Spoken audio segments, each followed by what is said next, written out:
اور قبر میں قوم کے اس ایک ایک روپے کا کل میدان محشر میں حساب دینا ہے. اپنے علاقہ کے علماء کو بلائیں, ان سے خطاب سنیں, ان سے تقریر سنیں, مگر ایسے جلسے کر کے اتنے بڑے بڑے علماء کرام, اتنے بڑے بڑے شعراء جو لسٹ میں ہیں, بلا کر کے قوم کا وقت اور قوم کا پیسہ برباد نہ کرے. یہ میں نہیں کہہ رہا ہوں کہ ہمارے گاؤں والوں نے غلط کیا ہے, الحمدللہ میرے گاؤں کا ایک ایک بچہ بیچارہ چل چل کر کے چندہ کیا ہے.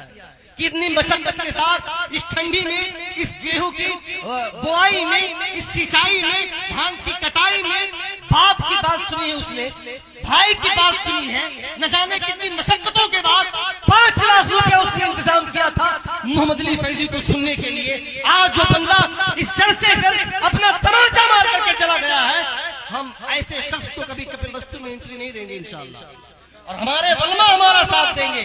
اگر کسی بھی جلسے میں محمد علی فیضی کپل وستو ضلع میں آتے ہیں تو اس کا بائیکاٹ کون کرے گا؟ بولو کون کرے گا؟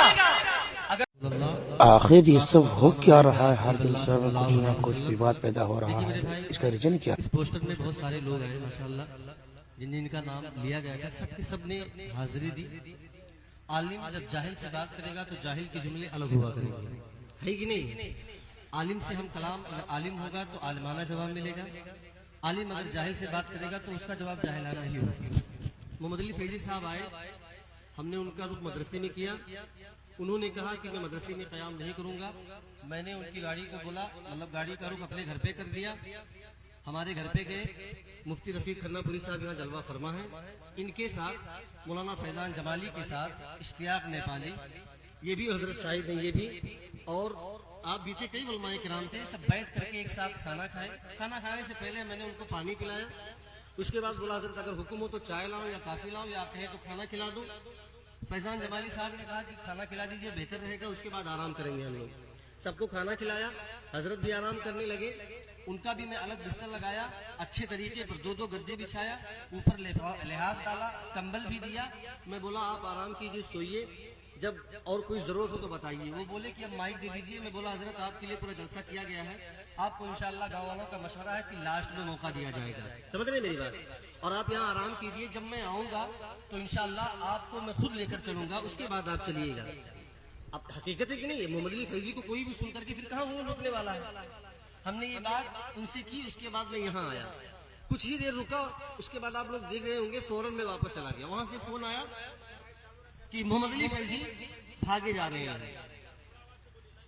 جب میں گھر پر گیا تو وہاں کیا دیکھ رہا ہوں کہ وہ نہیں ہے, حالانکہ ان کی تاریخ ہمارے گاؤں والوں نے لی, اور مین اس میں کریکٹر میرا تھا تاریخ لینے کا.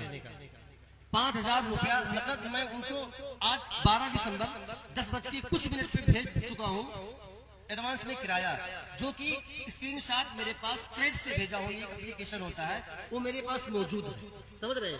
25,000 اور 20,000 کا لفافہ میرے بیگ میں موجود ہے. ابھی میں یوٹیوب چینل پہ کھولوں گا اس لفافے کو, ایک ایک نوٹ گن کے دکھاؤں گا. یعنی ہم نے نذرانے میں بھی کوئی کمی بیشی نہیں کی. 25,000 سے بندہ 500 روپیہ بھی نہیں کم کیا نذرانہ آنے کے لیے, 500 روپیہ بھی. گاؤں پر گاؤں کے لڑکے یہ ہار لے کر گئے, بولے حضرت چلیے, آپ سب آپ کو دیکھنا چاہتے ہیں. وہاں کچھ لوگ تھے, بولے نہیں ابھی جائیے, وہ ابھی نہیں جائیں گے. دوبارہ پھر بچے گئے, پھر وہاں سے بھیج دیا گیا. جب دوبارہ بچے گئے تو ایک صاحب اندر گئے اور بولے حضرت آپ چلیے.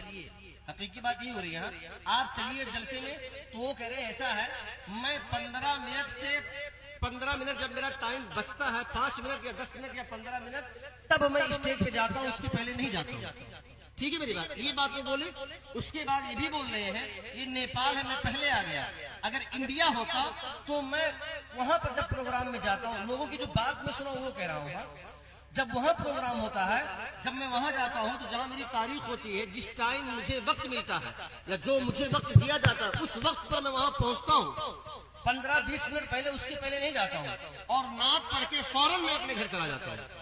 تو ایک صاحب اس میں شاید یہ بولے, کہنا ہے لوگوں کا کہ اگر ہمارے والد ہے بھیا تو تمہیں پھر بولے نہ کر, یہ جملہ وہ بولے.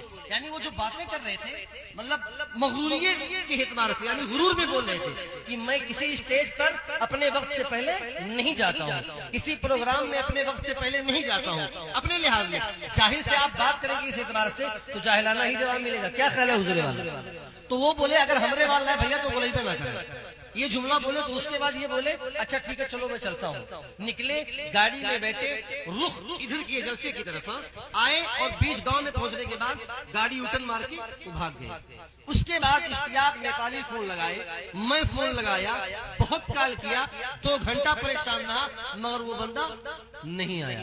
یہ ہے محمد علی فیضی جس کے آپ دیوانے ہوتے ہیں. سمجھ رہے ہیں میری بات؟ دیکھیے نعت کوئی بھی پڑھے میرے یارو, اخلاق کے ساتھ اگر آپ پڑھیں گے تو آپ کی نعت میں بھی آپ کو مزہ ملے گا. کیا خیال ہے؟ آپ کی نعت میں بھی آپ کو مزہ ملے گا. اپنے جلسوں کو ایسے شعراؤں کے حوالے مت کیا کرو میرے یارو.